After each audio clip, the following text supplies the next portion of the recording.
मैं भारत के नव भारत के निर्माण की सृजन की सबसे सशक्त नींव नारी शक्ति वंदन अधिनियम को इस सदन में सर्वप्रथम प्रणाम करती हूं और विशेषतः देश के प्रधान सेवक का वंदन एवं अभिनंदन करती हूं। कल की तारीख जब ये अधिनियम आदरणीय कानून मंत्री ने राष्ट्र के सम्मुख प्रस्तुत किया, न सिर्फ इसलिए ऐतिहासिक थी क्योंकि इस नए भवन में नए संकल्पों के साथ हम सबने प्रवेश किया, साथ ही एक पुनीत समय गणेशोत्सव के पुण्य अवसर पर हमने नए भवन में प्रवेश कर विघ्नहर्ता को प्रणाम किया। लेकिन अगर विघ्नहर्ता के सृजन की, आराधना की मूल भावना को देखें तो गणेश जी का स्वरूप अपने आप में अपनी मां के हाथों से सृजित है और मां के प्रण ने, मां की तपस्या ने गणपति जी में प्राण दिए, यह उसका सबसे बड़ा प्रतीक है। हमारी सभ्यता में यह भी मान्यता है कि नव भवन में जब प्रवेश होता है तो पहला पैर, पथ पर पहला आगमन घर की लक्ष्मी का होता है।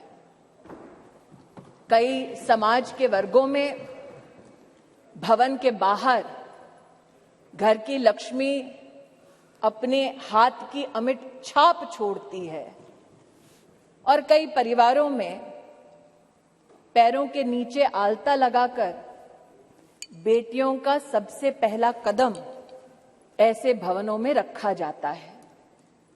और अगर संविधान की मर्यादा की दृष्टि से देखें तो लक्ष्मी ने संवैधानिक स्वरूप लिया है इस अधिनियम के माध्यम से, जिसके लिए मैं सरकार का, इस सदन का और पीठ का विशेषतः आभार व्यक्त करती हूं। आज चर्चा में कई महानुभावों ने श्रद्धेय अटल बिहारी वाजपेयी जी का नाम लिया और साथ ही आदरणीय देवी गौड़ा जी को भी आभार वंदन किया। ये भी सत्य है कि मुझसे पूर्व की वक्ता ने राष्ट्र को जब गुलामी से स्वतंत्रता मिली तब क्या महिलाओं की परिस्थिति थी उसका उल्लेख किया कि हां, तब भी जब देश आजाद हुआ तब भी कई प्रदेशों की साधारण परिवारों की महिलाओं ने कहा कि हमारा संवैधानिक अधिकार आरक्षित करें, लेकिन तब साधारण परिवारों की वो महिलाएं जिन्होंने राष्ट्र को आजाद करने में अपनी भूमिका निभाई, जो दूरदर्शी थी, जानती थी कि साधारण वंचित समाजों की महिलाओं को अगर मौका अनोखे ढंग से संविधान की मर्यादा में ना दिया गया तो शायद आगामी वर्षों में महिलाओं के लिए एक चुनौती बन जाएगा। आज मैं उन महिलाओं की दूरदर्शी सोच को वंदन करती हूं। महोदय, 1971 में तब की सरकार में एक कमेटी का गठन हुआ on the status of women in India, और आज मैं विशेष रूप से आपका ध्यान आकृष्ट करती हूं 1974 में जब कमेटी ने अपनी रिपोर्ट को साझा किया तो उसके 7वें चैप्टर में पॉलिटिकल स्टेटस के वर्णन में ये इंगित है कि तब भारतीय जनसंघ ने कहा था कि महिलाओं को कॉन्स्टिट्यूशनली गारंटी कीजिए। They were the advocates for women's reservation. आज जनसंघ के उन नेताओं को, उन चिंतकों को मैं आभार व्यक्त करती हूं। ये मेरा सौभाग्य है कि मैं भारतीय जनता पार्टी की एक साधारण कार्यकर्ता हूं, जिसको मेरे संगठन ने असाधारण मौके दिए ताकि मैं संगठन के माध्यम से संविधान की मर्यादा में अपने राष्ट्र की, समाज की सेवा कर सकूं।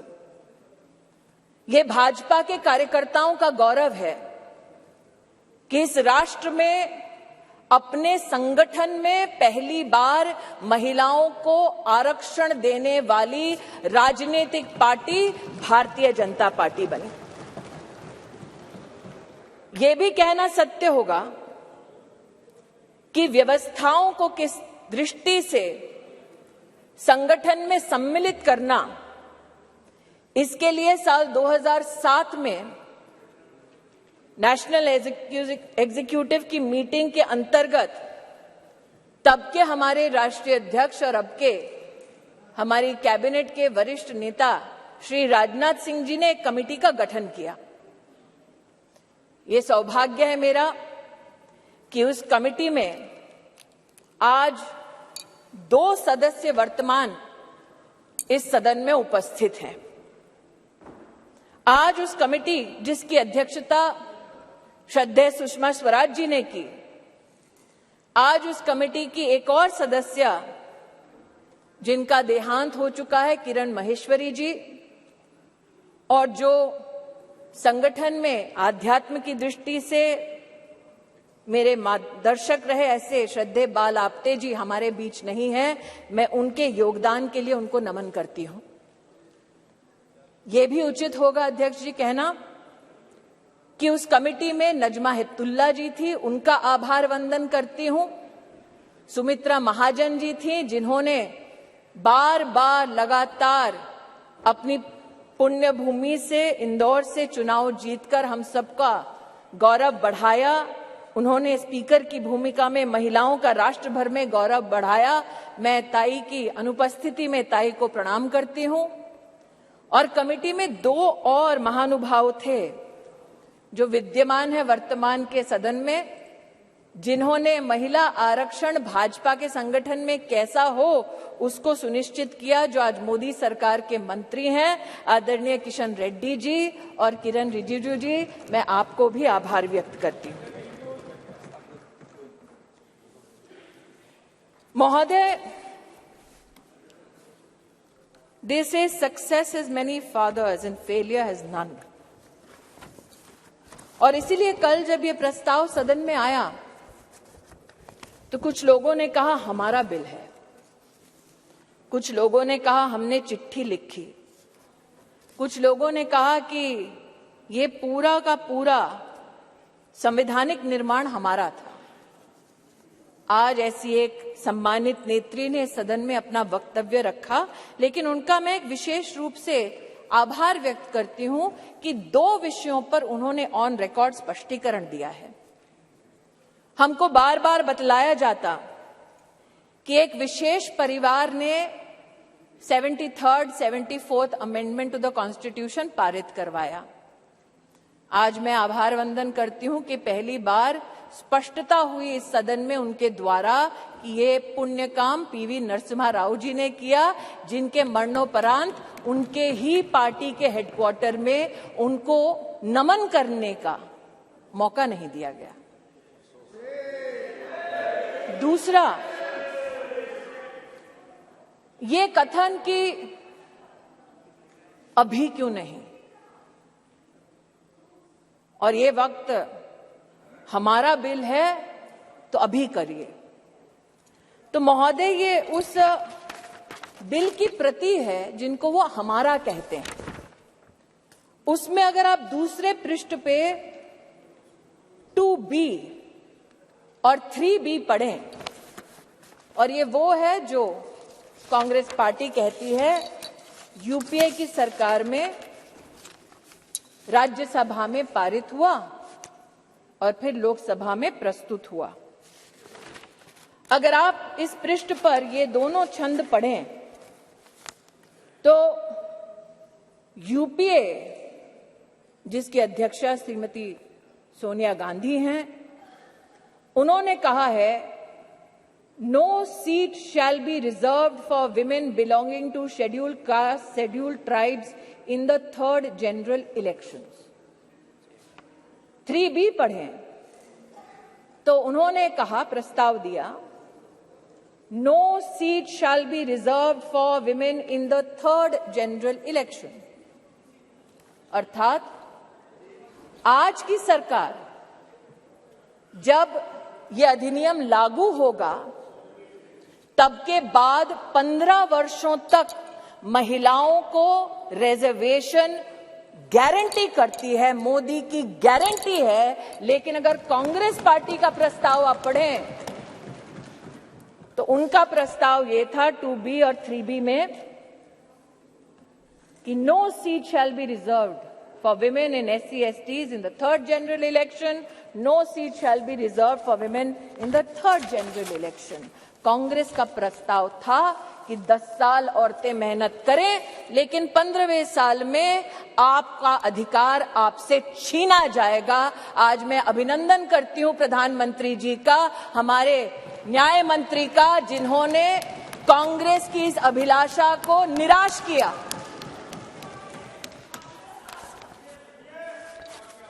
फिर इनका ये वक्तव्य कि आप अभी क्यों नहीं कराते। महोदय, हम जानते हैं कि संविधान को छिन्न भिन्न करना ये कांग्रेस की पुरानी आदत है, लेकिन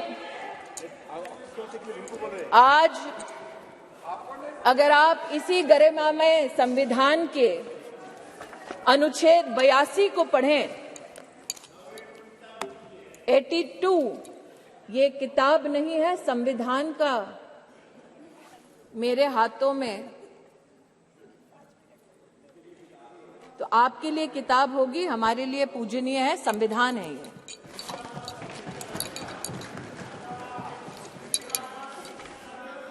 आर्टिकल 82, और आपकी अनुमति से पढ़ना चाहती हूं।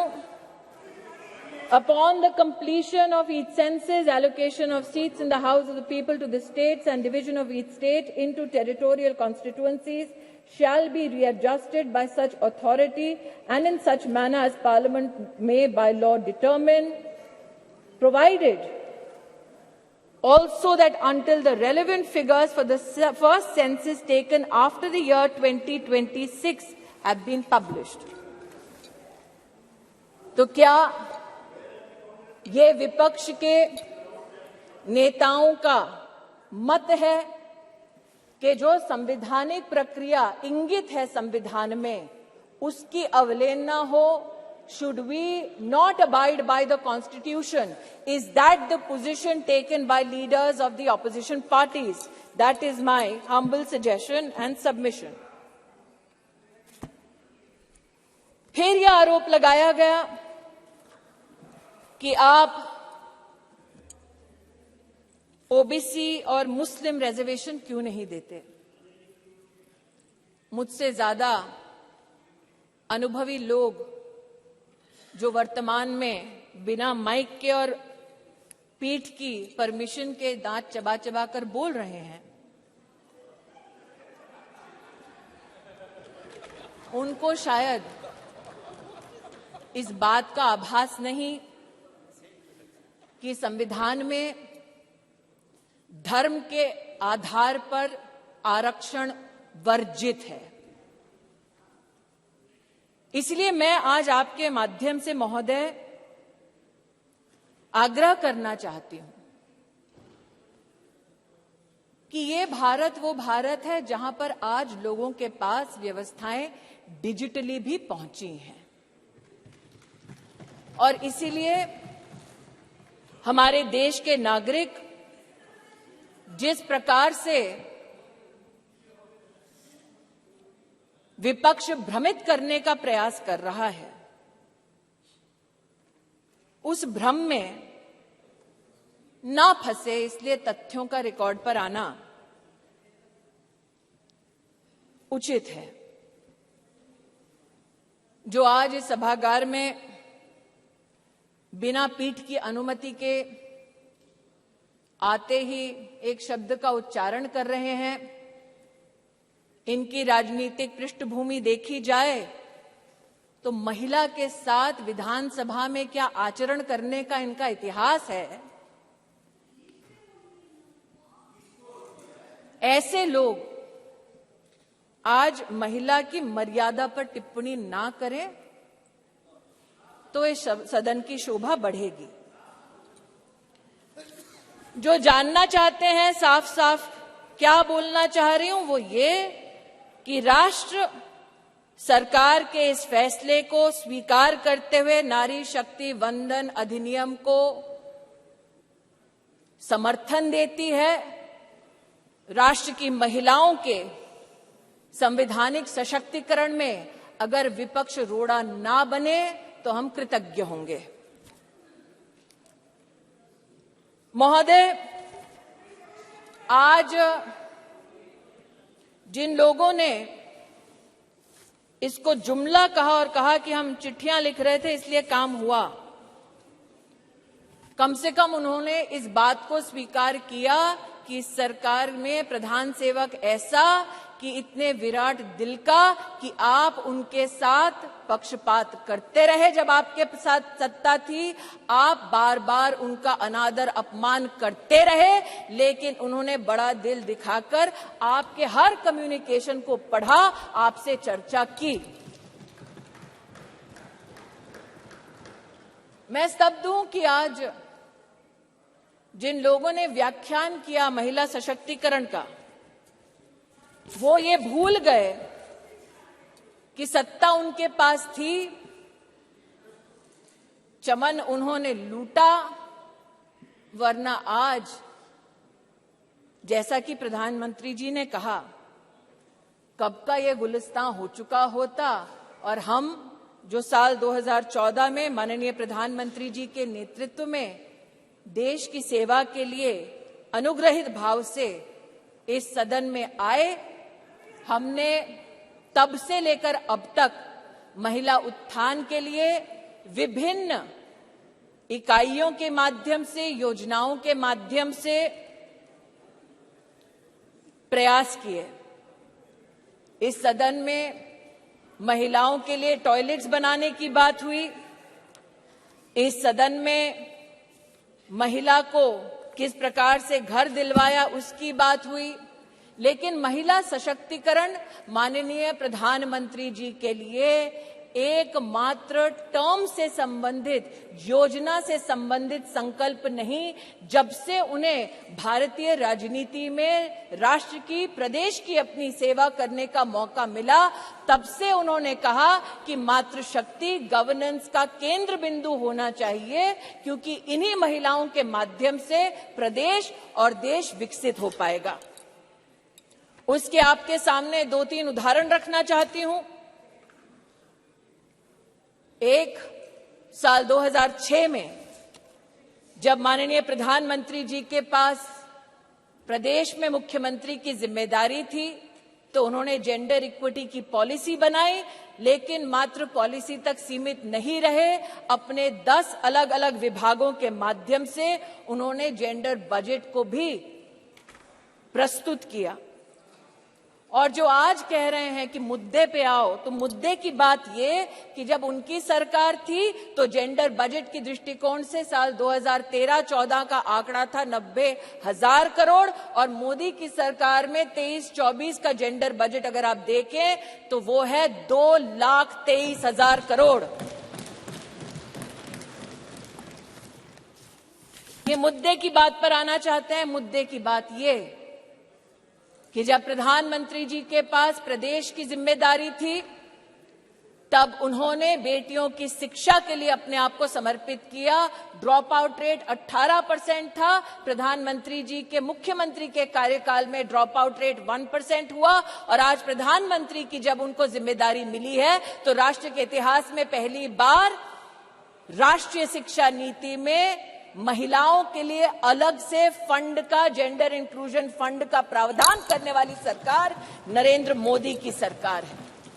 ये कहते हैं मुद्दे पर आओ, तो मुद्दा ये कि जब प्रधानमंत्री जी के पास प्रदेश की जिम्मेदारी थी तो उन्होंने ई ममता एक कार्यक्रम शुरू किया ताकि गर्भवती माताएं, बच्चे उसके माध्यम से सरकारी व्यवस्था से उनका बेनिफिट ट्रैक हो सके, कौन वंचित है उस तक हम पहुंच सके।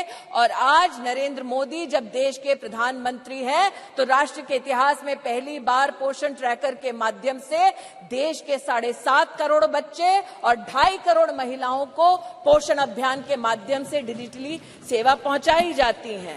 ये कहते हैं मुद्दे की बात पर आओ, तो मुद्दा ये कि जब प्रधानमंत्री जी के पास प्रदेश की जिम्मेदारी थी तो उन्होंने मां वात्सल्य योजना की शुरुआत की, जहां महिलाओं को लगभग 1.5 लाख रुपए के माध्यम से जिनकी एनुअल इनकम थी उनको 4 लाख से ज्यादा की मेडिकल ट्रीटमेंट सरकारी व्यवस्थाओं में देने का काम नरेंद्र मोदी जी ने किया। और आज आयुष्मान भारत योजना के चलते 10 करोड़ गरीब परिवार, 10 करोड़ गरीब महिलाओं को सुविधा, 24,000 से ज्यादा अस्पतालों में, 1,60,000 से ज्यादा स्वास्थ्य केंद्रों में सेवा देने वाली सरकार मोदी की सरकार है, भाजपा की सरकार है।